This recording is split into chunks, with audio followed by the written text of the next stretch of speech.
ourselves to be soldiers in God's army. Education is a basic task of the household, because it wasn't just trained to be soldiers, they were trained in other things as well. The wisdom literature of the Old Testament is particularly focused on the nurture and the education of children in the household. And I'm going to turn to Proverbs chapter 4. Turn with me right quick. I had these marked, but I got several of them. I probably won't go to all of them today, but we at least want to hit on this one. Proverbs chapter 4. I got this new Bible, still having trouble turning these pages. Look at verse 1. Hear, my children, the instruction of a father. Hear, my children, hear, my sons, the instruction of a father. Pay attention, he says. Pay attention in order to gain and to know intelligent discernment, comprehension, interpretation of spiritual matters.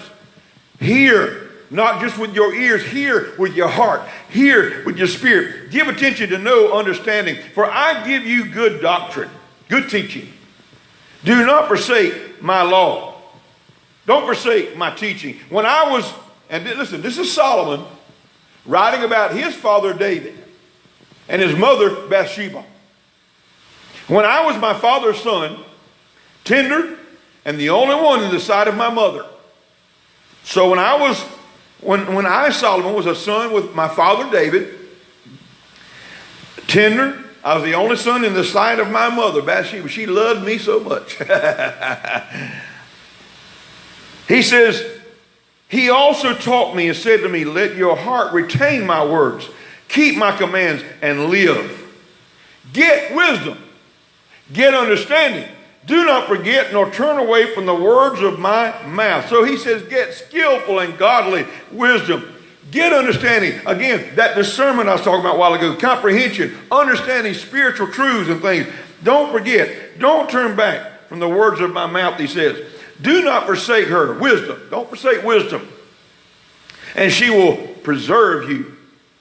She'll protect you. She'll love you. She'll guard you. Love her. She'll keep you. That's why that word keep me. She'll guard you. Wisdom is the principal thing. Therefore, get wisdom.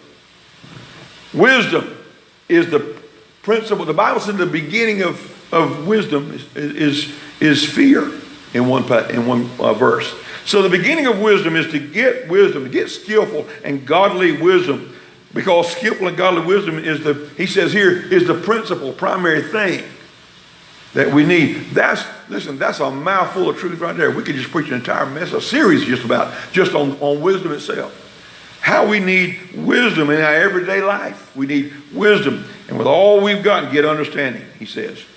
Get this. And so that begins in the home.